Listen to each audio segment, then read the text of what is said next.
waxaan ka hadlaynaa cilmiga iyo waxa weeye taariiftiisa iyo waxa weeye qaybaha cilmiga oo aan si kooban u taaban doono sidoo kale quraanku sida uu suureeyay cilmiga iyo aqoonta waan jeclaa inaan waxa weeye aragti taas islaam ka duwan inaan wax ka taabto aragti reer galbeedka aqoonta say u dhigaan iyo say u eegayaan iyo mafaahiimta ay ka haystaan aqoonta laakiin waqtiga oo yar waxaan isku daynaa aragtida quraanka guud inaan waxa weeye aan ku soo koobno sidoo kale mashaakisha deegaan ee dhanka aqoonta ka taagan waxaan isku daynaa qudheeda inaan wax ka tilmaano halkan waxaan isku dayaa inaan si aan fatreero munaaqasho u furno oo halka aan darxi guud ka dhigno idinkana bal waxaad xal u aragtaan anna sida aan waxa weeye aan wax u arkay inaan bal isla taabano sida aan ogsoonahay koonkan waxa ka jirta ama caalamkan waxa ka jirta mashaakil guud laakiin mashaakisha jirta qofba meel buu ka abaaray ka eegay mufakkiriintii iyo falaasifadii adduunka soo maray waxa way mashaakisha caalamka ka jirta qofba meel buu ka fiirinayay meel buu ka suureynayay meel buu ka abaaray laha mushkiladda inagayna haysa waa taas bal aan ka soo bilowno ninkii la dhihi jiray sheekhi maxamed cabdul wahaab mushkiladda caalamka islaamka muxuu arkay inay tahay محمد عبد الوهاب مشكلته وسوريني ولها مشكلتها ساينا هيستو umadu ka hormar lahayd mushkilad nooceed in lahayd mushkilad waxay ahayd aqeedada Soomaa waa kan qoray kutubtan usul salaasa kashfu shubahat waa kan shirkiyaadka khuraafaadka la dagaalamay marka waxa u muuqatay in mushkiladda waxa way caalamka islaami ka jirta ay ahayd maxay mushkilad dhanka aqeedada oo laha mushkilad aqeedada la hagaajiyo dadkii markaas waxa way ka hagaagayaan sidoo kale waxa ka dambeeyay mufakkiriin badan waxa weeye culimo iyo falaasifo wala midalan hadaan ka soo qaadna qarnigan tagay ama kan lagu jiro gudihiisii ragii waxa weeye wax ka yidhiyeen mushkiladda caalamka waxa kamid ah Malik bin Nabi oo ahaa mufakkir islaami oo weyn wuxuu tilmaamay mushkiladda caalamka inay tahay mushkilad al-hadaara oo ma fahansana dadka muslimiinta waxa la yiraahdo xadaarad waxay leeyihiin bihaarsan yahay xadaaradda iyo horumarka reer galbeedka mana yaqaanaan xadaarad waxay tahayna ma fahansan waxa soo maray oo yimid mufakkirkii weynaaye reer Masar ee la dhihi jiray Maxamed Cabdo sheekh weyn oo wuxuu ahaa reer Masar wuxuu tilmaamay in mushkiladda ummadda muslimiinta ay tahay mushkilada tacliim mushkiladda muslimiinta wuxuu tilmaamay inay tahay mushkilad inay yihiin mujtamac juhala aan aqoon lahayn marka wuxuu taagnaa qadiyada in insaanka wax la baro marka uu hagaagayo horsocod iyo waxa weeye wax urin iyo wax hagaajin iyo isdirid uu yeelanayo insaanku marka aqoon iyo wax la baro marka dhacdooyinkaas iyo waxa weeye suurooyinkaas nimba meel buu ka abaarayay waana xaqiiqo oo maanta waxaan u jeednaa inaga deegaan ahaan mushkiladeenu waa mushkilad dhanka tacliinta mashaakil badan oo waxa weeye mutaraakimo way jirtaa oo waxaan dhigi karnaa mushkiladeenu inaga waa mushkilad shaamil ah siyaasadeenu ma hagaagsana dhaqaalihiinu ma hagaagsana tacliintiinu ma hagaagsana dhalinyaradiinu ma hagaagsana waxina hagaagsan ma jirto laakiin waxa qadiyada ra'iisiga waxaynu hagaajin kartaa waa maxay waa tacliintii aqoonta marka saasaan ciwaankaas ku door bidnay oo waxa weeye aan caawa wax uga taaban doono haddii aan fiirino mujtamacaadka waxyaabaha ay ku hormarayeen ma ahayn akhlaaq wanaag ma ahayn waxa weeye dhaqaalo ma ahayn waxa weeye siyaasad fadhi waxay ahayd bas markood tacliin bay ahayd tacliinta markay saxaan oo manhajta tacliinta hagaajiyaan oo dadkii aqoonyahan u bataan ay wax walba wax weeye wanaag iyo horumar kasta u yimaanay marka haddii aad fiirisid taariikhda adduunka ama taariikhda waxa weeye koonkaanba waxa weeye isbedeladii dhacayay waxa asaas u ahaa aqoon iyo tacliin baa asaas u ah marka tacliintu waa shayga ra'iisiga ah ee noo mucaalajeynaysa mushkiladeena haddaynahay reeb u hoole iyo haddaynahay ummadda Soomaalida si guud waxyaabaha inoo mucaalajeynaya waxa kamid ah tacliinta asaasina ah aqoonta ilaahay subhanahu wa ta'ala wuxuu leeyahay yarfa'illahu alladheena aamanu minkum walladheena utul ilma darajat يعني درجات كاسي ودرجات معنوية درجات مادية ونقون كران يعني إنسان كأخلاقيات كينو هجاجا معنوي هانو اسمه sidoo kale maadi ahaan u dhismo waxa weeye dhaqaale ahaan u fadhiisto siyaasad ahaan u fadhiisto waxa weeye xadaaraad iyo horsocod u yeesho haddaba aqoonta waxay leedahay qeexitaan ama cilmigu wuxuu leeyahay qeexitaan yaa isku day cilmigu inuu qeexo maxaa aqoona ya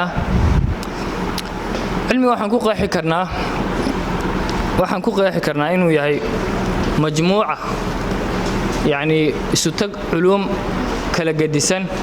وإنسان كو كسبضه وحوي خلال حياتي وحوي فترة أو نول يا إنسان أقونت أو كسبضه كلا دوان لا وحوي فيزيكس كيله ساينس كيله رياضيات كيله دين كيله علوم السياسة ده أيه وحلا يا أقونت وحوي وحجود أو ستقي وإنسان كو برته أما خبرته كو كسبضه أما سكلا أو كسبضه أيه أقون ليره أقونت نعيب بدن بالغ قحي قلبه waxa weeye waa did al-jahl way yiraahdaan oo wixii jahli ka soo horjeeda aqoon la yiraahdaa wixii waxa weeye qofku insaanku barto oo ama khibradaha ku barto ama si kale u faa'iideysta aqoon la yiraahdaa laakiin de qofba meel buu ka istaagay dhinac buu ka fiirinayay i'tibaar ayuu dhinac ka siinay marka aqoontu si guud waa sidaas aqoontu qayb ay leedahay oo qayb kala duwan bay leedahay qayb kastaan waxay u baahan tahay in wax laga ogaado qofku wax ka barto si gaarana uu qayb u daraaseeyo oo mutakhasis uu ku noqdo si kooban waxooga taabanaa aqoonta iyo qur-aanku sida uu suureeyey qur-aanku aqoonta wuxuu siiyey waxa weeye mansilad iyo martabad aad iyo aad u muhiima bal waxaan ka sheekaynaa nabiyullaahi aadam waxyaabihii makan siiyey in yani khaliif uu noqdo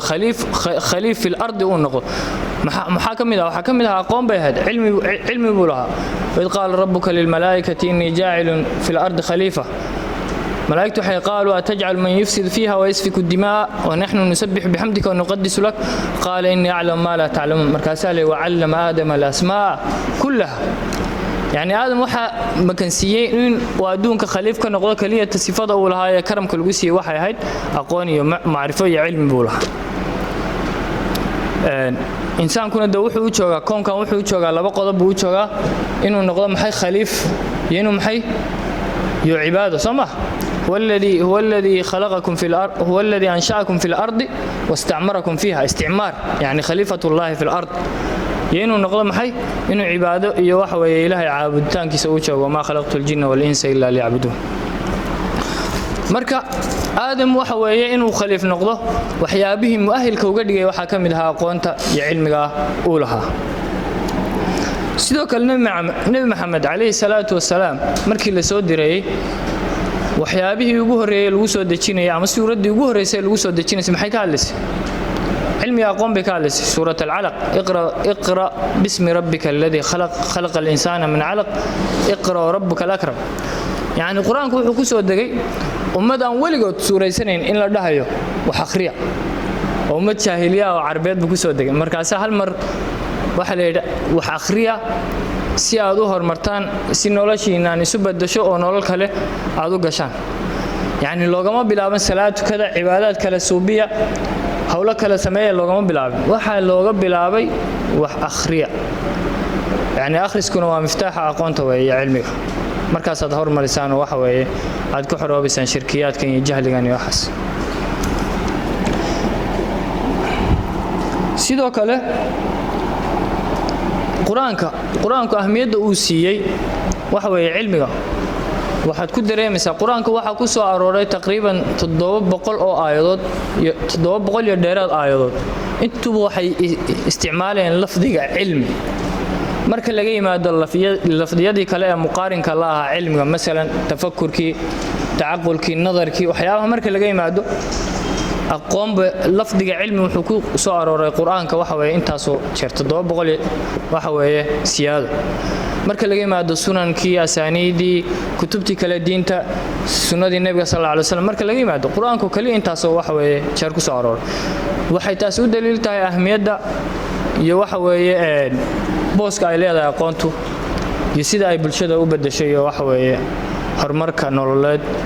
mid akhlaaqeed mid siyaasadeed iyo mid dhaqaale ay inoo sababi karto inoo jaan karto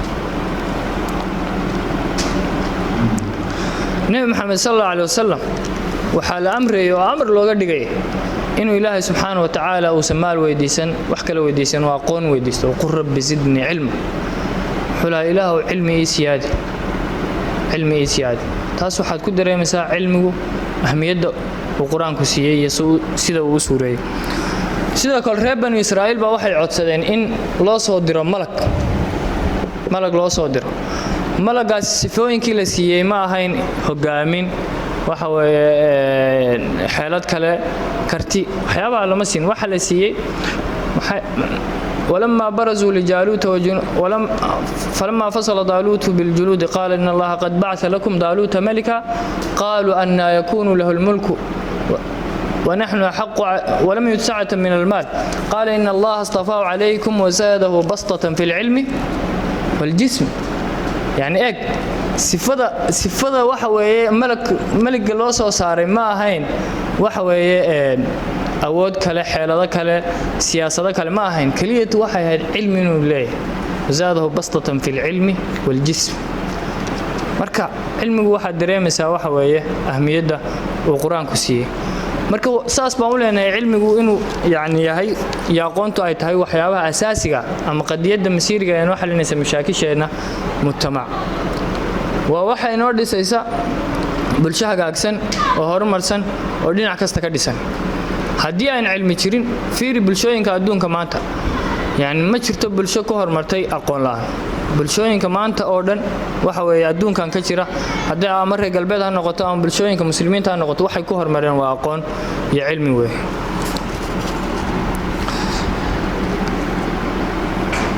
علمي كلية maaha cilmiga waa la qeybiyaayo علوم waxay yiraahdaan علوم diiniya علوم ايش اسمها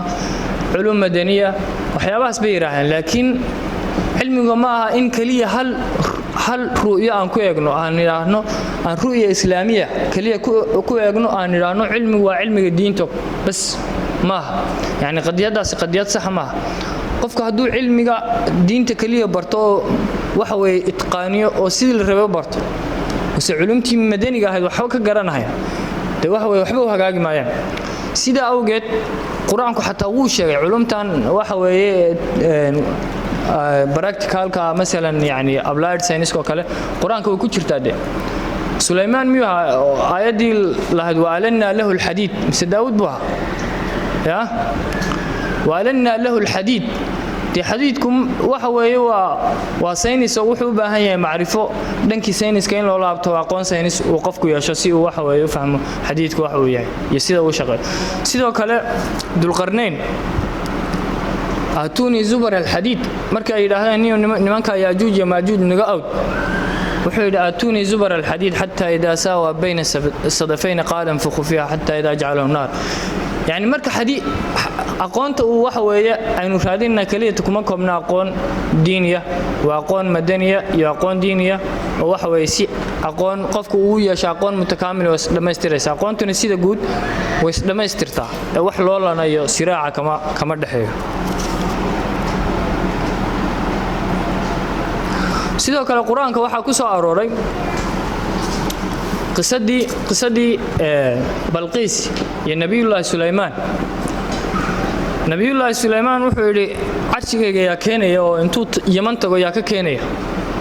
markaas laba gacanta u taagay mid wuxuu yiri afriid buu haayo wuxuu yiri ana atiika bihi qabla an taquma min maqamik inta aad meesha aad taagan tahay aad ka dhaqaaqin ama meesha aad fadhido aad ka kicin ayaan keenaya buu yiri arshiga tan Yaman tago waxa hadlay kii cilmiga la siiyay قال الذي عنده علم من الكتاب أنا أتيك به قبل أن يرتد إليك طرفك فيري كان عفريت بالي جنكو كميدي أول الشيء عفريت من الجن بالي اللقب كيسالو استعمال لكن كان محلو شيء صفاء قونيت بالو شيء قال الذي عنده علم من الكتاب مركا علمه أهمية داس يا قونتو شرفتاس أي ليلة haddii aan kaga gudubno inahaas waxa weeye aqoonta iyo qaabka uu dhigay quraanku waxaan si kooban u guud maraynaa waxa weeye ummadaha ummadaha iyo doorka uu ku leeyahay waxa weeye cilmigu dhismooyinkooda iyo waxa weeye hagaagooda ummadda muslimiinta waxa weeye maanta waa ummad mutakhalifa fi kull aljawanib alhayah سياسيا اقتصاديا اجتماعيا فكريا وأمد متخلفة ليه؟ ما داعي waxay ku tagrifalen aaliyaadkii baxsiga dalabkii aqoon kararsi waxa soo dhan markay ku takhalifeen waxay noqdeen ummad waxa weeye dhulka joogto aan hormarsanay namuuda jarba idin sheegaya tusaale yar baa idin sheegaya si aad waxa weeye qadiyadan aad u ogaataan saxnimadeeda adduunka dhaqaalaha kor yaala waa 60 trilyan way 60 trilyan ummadda muslimiintu 60 trilyan waxay ka samaysaa 3 trilyan bas waana rubuc dadka ku nool adduunka waa muslimiin rubuc waa muslimiin 60 trilyan waxay sameeyaan maxay 3 trilyan oo kaliya ayay sameeyaan muslimiintu oo dhaqaalahan maxaa keenaya taas waa ku tagrifalka iyo gaabiska ka yimid maxay aaliyaadkii baxsiga iyo aqoontii iyo dalabkii aqoonta faransiisku waa 70,000 oo qof weey 70,000 oo qof ayaa waxay ka wax soo saar badan yihiin muslimiinta koonka saaran oo dhan ayay wax ka soo saar badan yihiin 70,000 oo qof marka dadkaasi waa dad wax bartay bulshooyinkoodii wax galiyay aqli waxa weeye bisil soo saaray markaas wax curin iyo waxa weeye hormar leeyim waxa jira mufakkir weyn oo dhawaan dhintay Allah u raxmado leeyahay Abu Hasan an-Nadwi waxa nin Hindiya oo waxa weeye dhawaan dhintay wuxuu ka sheekeeyaa kutub fiican buu leeyahay ka sheekeynaya waxa weeye ummadda iyo dibdhacooda iyo futuurka jimaaciga ee ummadaha ku dhaca kitaab aad u qiimo leeyahay dhalinyaradu inay akhristaan way fiicnaan lahayd kitaabkaas wuxuu kaga sheekeynayaa wuxuu ku leeyahay ummadii muslimiinta way ka seexdeen aqoontii cilmiga ahayd ee sayniskii iyo tiknoolajiyadii way ka seexdeen markaasay waxay ku mashquuleen metafisiqiya wax la yiraahdo oo cunsur kamid ah canaasirta falsafada asaasiga يعني أي زول وحوي وميتافيزيقي وحيسكو مشغولين يا إلهيات قيبيات طبيعات دان يعدون كان محاكا دنبايا قردكم حوي هاي وحيابها سيكون مشغولين مركاسا جانب كي تكنولوجيا يا علمي يا ساينس كيبا كقابين مركاسا وحا سوي إنay noqdaan bulsho dhinac walba u dib dhacsan aan waxba badqab ummaddu waa inay waxa way bulsho kasta waxa way koonkan waa inay door ku yeelataa waxa way maanta marka la yiraahdo bulshada Soomaalidu waxaasi ku fiican yihiin waxa weeye ay ku hormarsan yihiin mesela maanta hadaan bulshooyinka adduunka bulshada waxa yaabaan waxay ku fiican tahay tiknoolajiyada dhigi karna bulshooyin kale mesela Mareykanka oo kale waa wadan dhaqaalahaan iyo awoodda koowaad adduunka dhigi karna laakiin bulshada waxba ku fiicneen bulshada waxa ku fiicneen waa bulshada waxa weeyaan dhisnayno aqoon iyo beys aqooneed aan lahayn mesela bulshada muslimiinta oo kale waa bulsho waxa weeye inta badan gaabis dhankii aqoonta ahaa dhankii dhaqaalaha siyaasadda ahaa ay aad ugu waxa weeye ugu badan yihiin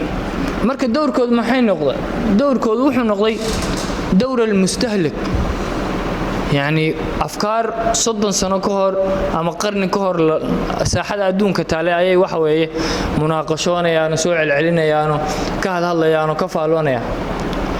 marka doorka maanta inaga doorkeen waa doorkaas taasna waxa keenay ahmiyadii cilmigu lahaa iyo aqoontii oo aan waxa weey sidii la rabay loo dalbin loona raadin jira shaacir carab oo la yiraahdo Ahmed Shawqi wuxuu ka sheekeynaa ninkaas sida uu bulshooyinku ay ugu dhismaan aqoonta oo ugu hormaraan markaasuu gabay cajiib u tiriyay wuxuu yiri